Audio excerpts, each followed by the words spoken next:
Philadelphia 76ers are now 2-11 this regular season, and I'm starting to realize that Joel Embiid has always been a problem with the Philadelphia 76ers.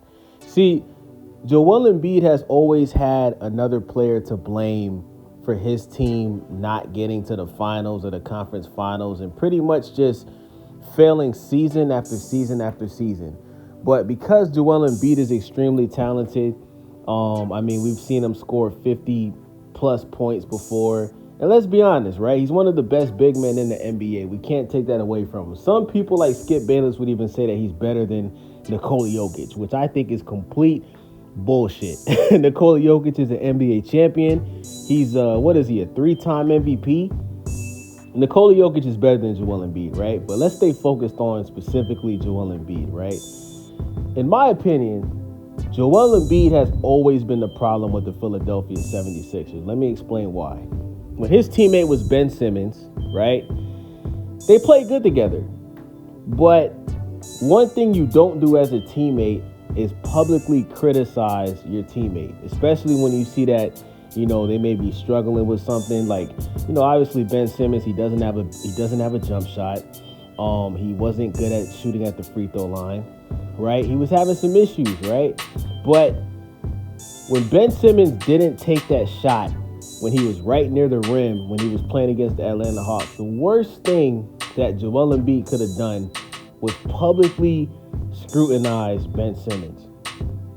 Because after that happened, Ben Simmons pretty much didn't want shit to do with the team, right? Because it's like, yo, I already got the fans coming at me. Now I got my own teammate, shitting on me. Fuck these niggas. You know what I'm saying? And I understand Ben Simmons. Now, I'm not making any excuses for Ben Simmons, guys. The way Ben Simmons handled the situation when he was on the 76ers was terrible, right? I don't even think Ben Simmons should be in the NBA right now because he's still playing like shit, right? But what I'm saying is, if Joel Embiid would have never opened up his fucking mouth and just supported Ben Simmons and just gave him words of encouragement, he would still be on the team, and they possibly could have made a push to at least make the Eastern Conference Finals. At least, right? So let's move forward, right? Ben Simmons gets traded, and the Philadelphia 76ers, right? They're playing pretty good without Ben Simmons, right? Joel Embiid ends up getting James Harden. James Harden gets traded from the Brooklyn Nets, and James Harden and Joel Embiid team up. Everybody thinks they're going to go to the NBA Finals, right? But what happens?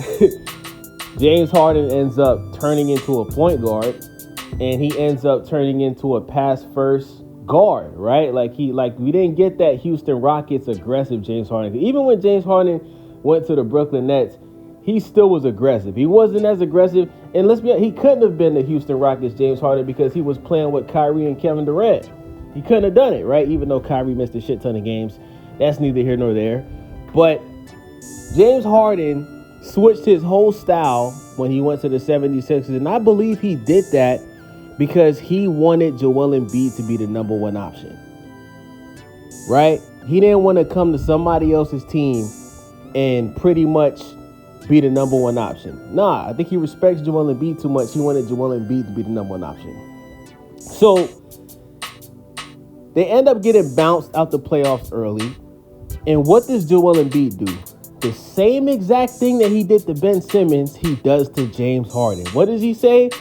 Oh, James Harden's not the same player.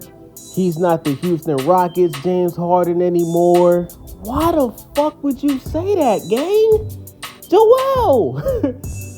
Why would you say that about James Harden? James Harden can still be that Houston Rockets James Harden. He chose to switch his style so you can score more, so you can be the guy.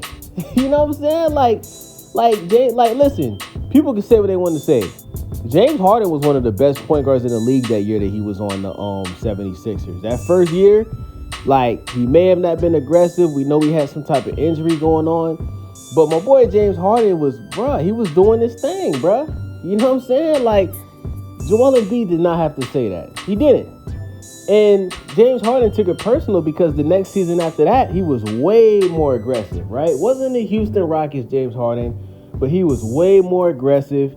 And he showed people, like, don't get it fucked up. I can still score. I just chose not to do it. You know what I'm saying? You on a new team. You don't want to overstep boundaries. And I just want Joel Embiid to just know, Brad, you the man, right?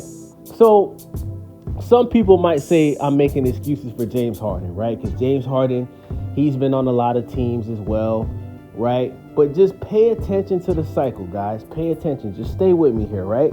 So James Harden ends up going to the Clippers, right? Last year, Joel Embiid and Tyrese Maxey had a hell of a year, right? Like, the only thing I can say about Joel Embiid last year is injuries fucked up his season. Joel Embiid was having an MVP caliber season last year. I can't take that away from him, right? I think one game he scored like, somebody let me know in the comments. I think he scored like, what, 50 plus? I don't know if it was him. I know somebody scored like 70-something points last year. It could have been Joel Embiid. Somebody let me know. But Joel Embiid was having an MVP caliber season last year. And what happens? He gets injured. Now, what has always been the biggest critique about Joel Embiid, guys? Not being in shape. He doesn't stay in shape. He's too heavy, doesn't stay in shape, doesn't eat right, his diet isn't right. He's told people plenty of times, bro, he has stomach problems because he doesn't eat how he's supposed to eat. Joel Embiid does not stay in shape. So now, right, you get injured last year, you fuck up your MVP season, you end up not winning MVP because you're injured, you missed too many fucking games. This year, you go and recruit Paul George, right? Cool, right? Okay, Tyrese Maxey, Paul George, Joel Embiid. Sounds awesome, right? Okay, cool. You end up missing, what, the first 4 or 5 games of the season? Whoa, like, Joel Embiid, you got Tyrese Maxey, and you got Paul George, and you missed the first 4 or 5 games of the season. Come on, man. How do you injure yourself in the offseason, gang? This is what I'm talking about. Joel Embiid does not prioritize his health. He doesn't. He's always getting injured. It's always something with his foot, his ankle. You know what I'm saying? He's always huffing and puffing. You can see in games, bro, Joel Embiid does not be in shape, bro. He doesn't. He does not stay in shape. So because you missed those first couple of games, Paul George missed some games too, right? Now you're starting off the season 2-4-11. Now, it's not really a big deal because there's 80 plus games in the season, right? But what I'm telling you guys is, let's say the 76ers don't make the playoffs. Or let's say they get to the first round or second round and get bounced out, right? You know what I want to see Joel Embiid do? Blame yourself. Don't blame Paul George. Blame yourself. Blame yourself, bro.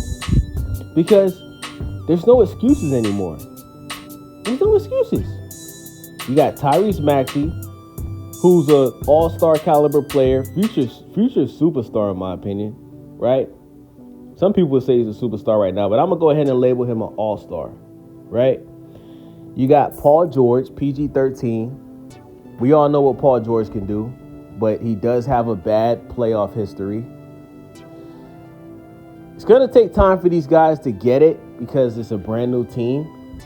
But this is a team that should have no problem at least getting to the Eastern Conference Finals. At least. You got the top 2 best center in the league. You got Paul George. You got Tyrese Maxey. You got a good bench. They got to make it happen this year, bro. No more excuses. Because if they don't make the playoffs or they don't go to the finals, it all goes on Joel Embiid. Because guess what? He's the number one option. He's the leader of the team. And history shows when shit hits the fan, he's going to blame somebody else. Let me know what you guys think about this video. Leave a comment. Do you agree? Do you disagree? If you disagree, let me know why. I'll get back to you. It's your boy Wavy. I'm out.